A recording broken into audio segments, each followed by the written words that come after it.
जो कि कमजोर इस वक्त नजर आ रहे हैं। एसजीएक्स निफ्टी आपके टीवी स्क्रीन पर आप देखेंगे 20 अंकों की गिरावट, यहां पर 17,287 के आसपास यानी कि 17,300 के आसपास ट्रेड करने की कोशिश में, लेकिन लाल निशान के साथ ट्रेड। कोरिया और जापान के बाजार में करीब 1 से 1.5% तक की गिरावट हम देख रहे हैं। तो एशियन मार्केट्स की शुरुआत लाल निशान के साथ होती हुई बीती रात अमेरिकी बाजार में लगातार दूसरे ट्रेडिंग सेशन हमने बिकवाली का दबाव देखा। लाल निशान के साथ डाउ, नैस्डैक, एसएनपी में गिरावट हावी होती रही। डाउ करीब 347 अंक गिरा और दिन के निचले स्तरों पर क्लोजिंग देखने को मिली। 458 अंकों की बिकवाली के साथ हमने देखा डाउ में करीब 2% की गिरावट रही। वहीं टेक्नोलॉजी हेवी काउंटर्स में जो बिकवाली उसका इंपैक्ट नैस्डैक पर भी करीब 300 साढ़े 300 अंकों की गिरावट वहां पर भी, और एसएनपी में भी हमने देखा करीब 100 अंकों की बिकवाली के साथ 2% की गिरावट यहां नजर आई।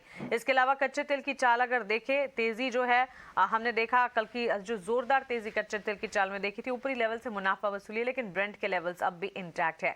आइए विस्तार से विदेशी बाजार के संकेत और विदेशी बाजार में कौन से ट्रिगर्स है जो इंपैक्ट कर सकते हैं जानते हैं पूजा से। गुड मॉर्निंग पूजा, बताएं। जी गुड मॉर्निंग मानसी। आज भी संकेत कमजोरी के ही दिखाई दे रहे हैं। 2 दिन जो हमने तेजी देखी थी, अब वापस से डाउ जोन्स 30,000 के नीचे फिसलता हुआ दिखाई दिया, और 2 दिनों में जो तेजी हमने देखी थी वो कहीं ना कहीं अब वाइप आउट होते हुए नजर आई। डाउ जोन्स कल हमने देखा कि करीब 356 अंक गिरकर दिन के निचले स्तरों पर बंद हुआ, और नैस्डैक और S&P 500 में भी 1% के लगभग गिरावट देखने को मिली। कल कुछ इंपॉर्टेंट आंकड़े आए हैं। यूएस इनिशियल जॉबलेस क्लेम के आंकड़े आए जो कि 19 लाख से बढ़कर अब 21.9 लाख के पास हो चुके हैं। तो हमारा अनुमान जो था वो 2.03 लाख का अनुमान था। तो यहाँ पर तो बढ़त आई है, और फेड जिस तरीके से कोशिश कर रहा है कि लेबर मार्केट थोड़ी कूल ऑफ हो जाए, ये आंकड़ा कहीं ना कहीं वो चीज़ दिखा भी रहा है। लेकिन आज जो जॉब मार्केट के आंकड़े आएंगे, सितंबर पेरोल के आंकड़े आएंगे, वो काफ़ी इम्पोर्टेंट हो गए, और अब फेड की नज़र उस पर रहेगी, और तमाम बाजार जो मार्केट हैं उसकी भी नज़र वहाँ पर रहेगी, क्योंकि ये जो आंकड़े आएंगे ये कहीं ना कहीं डिसाइड करेंगे कि आगे फेड का रुख क्या होता है। और अभी तक फेड ने जो भी फैसले लिए, जो भी उनका हॉकिश रवैया था ब्याज दरों में बढ़त की, उसका असर कितना पड़ा है अब तक इकोनॉमी पर, ये देखना काफ़ी इम्पोर्टेंट होगा। वीकली आंकड़ा डेटा आता है ये, तो ये इस पर हमारी नज़र रहेगी।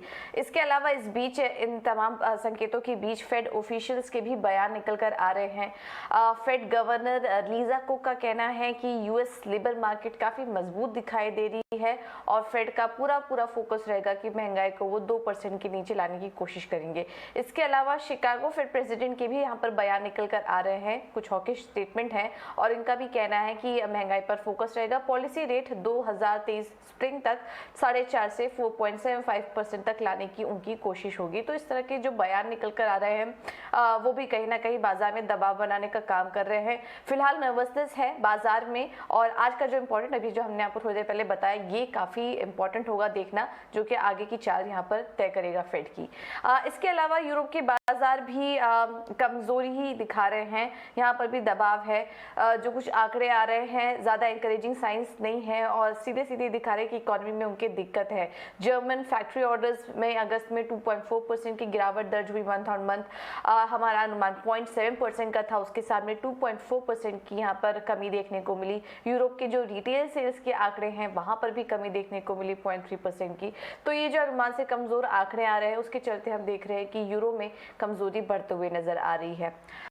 इसके अलावा कुछ और अन्य संकेतों की बात करेंगे। बॉन्ड मार्केट और कमोडिटी मार्केट पे बात करेंगे तो यूएस 10 ईयर्स बॉन्ड में तेजी अभी भी जारी है, 3.8% के पास ये आंकड़ा नजर आ रहा है। और यूएस जॉब डेटा के आने के पहले डॉलर इंडेक्स में तेजी है, अब 112 के पार ये निकल चुका है, और सोने में भी हल्की नरमी आई है। इसके कारण डॉलर में मजबूती आई, उसके कारण 1720 के नीचे सोना आ चुका है।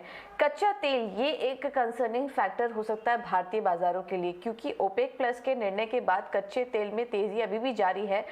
कल थोड़ा दायरे में था, लेकिन अभी फिर से 94 के पार के लेवल्स देखने को मिल रहे हैं। हमारे कुछ जानकारों से बात भी हुई इसको लेकर, उनका कहना है कि अगले 2 से 3 महीने में $100 के लेवल्स भी यहाँ पर देखने को मिल सकते हैं। तो तेजी जारी है, ये कंसर्निंग फैक्टर हो सकता है भारतीय बाजारों के लिए। तो ओवरऑल अगर बात करें तो संकेत इस वक्त कमजोरी के हैं।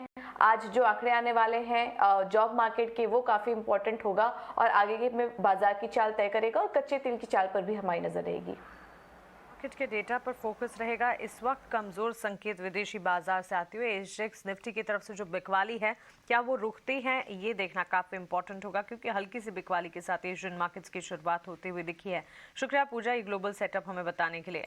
एफआईएस डीआईएस के एक्शन की तरफ अब आगे बढ़ते हैं और लगातार तीसरा ट्रेडिंग सेशन हम देख रहे हैं, जबकि एफआईएस की खरीदारी जो है वो वापस लौटती हुई नजर आई है।